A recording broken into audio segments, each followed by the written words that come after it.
शुभविवाह या मालिकेच्या येणाऱ्या भागामध्ये आता मात्र पुराव्यासकट रागिणीचा घरच्यांसमोर पर्दाफाश होणार आहे। भानुशाली वकिलांनी अचानकपणे एक डाव टाकत रागिणीला पूर्णपणे अडकवून टाकलेलं असतं आणि इतकंच नाही तर 20 वर्षापूर्वीचे सगळे कारस्थान भानुशाली वकील समोर आणतात। काही जुनी कागदपत्र ही विद्याधर वकिलांकडून घेत भानुशाली वकिलांनी हा डाव खेळलेला असतो आणि आजीसमोर आता मात्र इकडे रागिणीची सगळी कारस्थानं आणि 20 वर्षापूर्वीची कारस्थानं म्हणजे रागिणीने फक्त आकाशच्या वडिलांना आणि आईलाच नाही तर आपल्या वडिलांचा सुद्धा जीव घेतलेला असतो हे सुद्धा सत्याचा उलगडा भानुशाली वकील एका कागदामार्फत करणार असतात आणि तो कागद असतो आकाशच्या आजोबांचं विल। आकाशच्या आजोबांचं विल हे फक्त आणि फक्त विद्याधर वकिलांकडेच असतं, म्हणजे विद्याधर वकिलांच्या वडिलांकडे असतं। ते विद्याधर वकिलांकडे आलेलं असतं आणि त्या विलनुसारच इकडे जगन्नाथ महाजन हे प्रॉपर्टीचे मालक बनलेले असतात। पण त्या विलमधलं म्हणजे जगन्नाथ महाजन यांच्या वडिलांच्या विलमधलं आकाश आजोबांच्या विलमधलं बिटवीन द लाईन्स म्हणजे 2 लाईन्सच्या मध्ये कसला अर्थ आहे हे शोधत भानुशाली वकिलांनी रागिणीनेच त्यांना संपवण्याचा डाव रचलाय हे सगळं मांडलेलं असतं। आता या सगळ्यामुळे खूप भयानक उलगडा होत असतो की रागिणीने आपल्याच वडिलांना मारण्याचा डाव करत भावाला वहिनीला मारले आणि आजीला भयानक धक्का बसतो।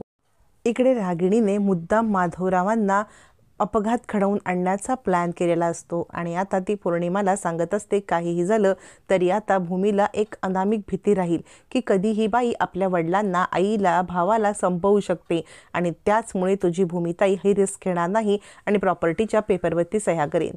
फक्त आता ती सह्या करेल की नाही माहीत नाही। मी 2 प्रॉपर्टीचे विल बनवलेत, एकावरती तू सह्या कर आणि ओरिजिनल सह्या तिने केला तर प्रश्नच नाही, पण तिने सह्या नाही केला तरी तुझ्या सहीचे पेपर दाखवून तिचं तोंड मी कायमचं बंद करेन असं म्हणत रागिणीचा डाव चालू असतो। इकडे आकाश चिडलेला असतो भूमीवरती, कारण भूमी त्याला बऱ्याच वेळा न सांगता घरातून बाहेर पडत असते। मग आकाशला खुश करण्यासाठी भूमी आता त्याने दिलेली दिवाळीची निळी साडी नेसून तयार होण्याचं प्लॅन करते। तितक्यात तिथे आकाश येतो। भूमीला आकाशला रागिणीच्या तावडीतून सोडवायचं असतं। काहीही करून रागिणीच्या तावडीतून आकाशला सोडवून भूमी आता या सगळ्यामध्ये आकाशची साथ घेणार असते। तोपर्यंत आकाश येतो, ए सायकल राणी काय चाललंय तुझं? यावरती भूमी म्हणते, आकाश तू माझ्यावरती रागवलायस ना, तर मी तुझ्या आवडीची छानपैकी साडी नेसून तयार होणार आहे। आकाशचा राग चुटकीत पळून जातो आणि म्हणतो, सायकल राणी मी तुला म्हटलं ना की मला न सांगता तू कुठे जाऊ नकोस म्हणून। यावरती भूमी म्हणते, आकाश माझं तसंच महत्त्वाचं काम असल्याशिवाय मी कुठे जाते का? हे बघ याच्या पुढे सुद्धा मी जेव्हा कुठे जाईन ना तेव्हा माझं महत्त्वाचं काम असेल, पण एकदा का काम उरकलं ना की माझा सगळा वेळ तुझा असं म्हणत ती आकाशला आता गालावरती एक पप्पी देते आणि आकाश खुश होतो। आकाश म्हणतो, सायकल राणी खरंच मी तुझ्याबद्दल खूप गैरसमज करून घेतला, आता तू माझ्यासोबत थांब, तुला जेव्हा काम असेल तेव्हा जा, मी कधीच राग मानणार नाही असं म्हणत आकाशने दिलेली साडी आता भूमी नेसून छानपैकी तयार होऊन आकाशला सरप्राईज देते। तोपर्यंत रागिणी आता जुने फोटो पाहत असते आणि रागिणी विचार करत असते, वा रागिणी वा, किती हुशारी केलीस ग तू सगळं हे करून, म्हणजे आत्तापर्यंतचा तुझा प्रवास सोपा नव्हता। ज्या वेळेला सगळी प्रॉपर्टी बाबांनी जगन्नाथ दादाच्या नावावरती केली तेव्हा सुद्धा बाबांना मी सांगितलं होतं की असं करू नका, पण बाबांनी काहीच ऐकले नाही। जगन्नाथ दादांनी बाबांना फितवलं आणि मला हे नंतर उशिरा कळलं बाबा गेल्यावरती की बाबांची प्रॉपर्टी जगन्नाथ दादाच्या नावावर त्यांनी विलमध्ये करून ठेवले। आणि रागिणीला भूतकाळ आठवतो, ज्या वेळेला रागिणीने जगन्नाथला सांगितलेलं असतं की प्रॉपर्टी ही सगळी तुझ्या नावावरती तू करून घेतलीस, त्यावेळेला जगन्नाथने तिला सांगितलेलं असतं की नाही, प्रॉपर्टी मी नाही तर बाबांनी तुझ्या कर्तुतीमुळे ही प्रॉपर्टी माझ्या नावावरती केलेली असते। आणि त्यानंतर बाबांचं विल वाचल्यावरती रागिणीला हे समजलेलं असतं, ॲक्च्युली रागिणीनेच गुंडांची मदत घेऊन स्वतःच्या बाबांना पण संपवलेलं असतं, कारण बाबांना रागिणीचं प्रॉपर्टीसाठीची हव्यास कळलेली असते आणि रागिणीला प्रॉपर्टीमधून बेदखल करण्याचा निर्णय घेतलेला असतो। पण रागिणीला वाटतं की हा फक्त निर्णय आहे, अजून मृत्यूपत्र झालेलं नाही, म्हणून तिने बाबांना संपवलेलं असतं। पण बाबांना संपवल्यानंतर तिला कळतं की आपल्याला कळत बाबांनी हे मृत्यूपत्र करून ठेवलेलं आहे। त्यानंतर इकडे जगन्नाथचा ॲक्सिडेंट पण याच कारणासाठी घडवून आणलेला असतो, पण हे या बाबतीत पण डाव उलटा पडतो। जगन्नाथने पण मृत्यूपत्र केल्यामुळे रागिणीने 3 खून करून सुद्धा तिच्या हाती ठणठण गोपाळ लागलेला असतो। इकडे भूमी विचार करत असते, आत्यांना जर मला धडा शिकवायचा असेल तर सगळ्यात पहिले मला आकाशला माझ्या बाजूने घेतलं पाहिजे. जर आत्याने दरवेळेला आकाशला असं भडकवलं तर मला काहीच करता येणार नाही.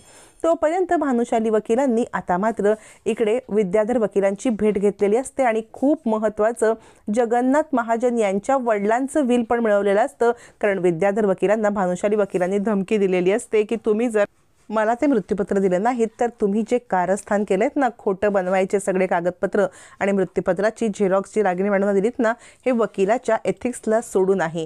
त्या सगळ्याचं मी आता आवाज उठवेन आणि तुमच्या विरुद्ध तक्रार करेन. मग घाबरून विद्याधर वकील जगन्नाथ महाजनच्या वडिलांचं, आकाशच्या आजोबांचं वेलसुद्धा भानुशाली वकिलांना येतात आणि भानुशाली वकिलांच्या समोर रागिणीची सगळी कारस्थानं येतात. ही कारस्थानं आता मात्र भानुशाली वकील ते मृत्यूपत्र घेऊन पोलिसांना घेऊन आता मात्र महाजनांच्या बंगल्यावरती पोहोचत असतात. तोपर्यंत असलेले बाकीचे पुरावे जसे की पौर्णिमाचा व्हिडिओ, त्याचप्रमाणे रागिणीने रघुला मारतानाचा व्हिडिओ आणि आगाशे डॉक्टरांचा व्हिडिओ हे सगळं घेऊन आता मात्र इकडे भूमी आणि भानुशाली वकील पोलिसांकडे गेल्यावरती आता रागिणीची हालत खराब होणार असते. आता रागिणी आजीला सांगत असते, आई मला असं वाटतंय की आकाश आणि भूमी यांच्यामध्ये काही ना काहीतरी वाद आहेत. आजी म्हणते तू काळजी करू नकोस, कसं आहे ना, नवरा बायकोमध्ये वाद असतील तितकंच त्यांच्यामध्ये प्रेम असतं, तू त्यांच्यामध्ये पडू नको, त्यांचं त्यांना निस्तर होते असं म्हणत आजी रागिणीला आकाशपासून लांब राहण्यासाठी सांगत असते. त्यावेळेला पौर्णिमा विचार करत असते आता नक्की ह्या काय करणार आणि मला कशात अडकवतील काही सांगताच येत नाही.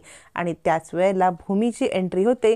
भूमी आता असलेले सगळे पेपर घेऊन सगळ्यांच्या समोर येणार असते.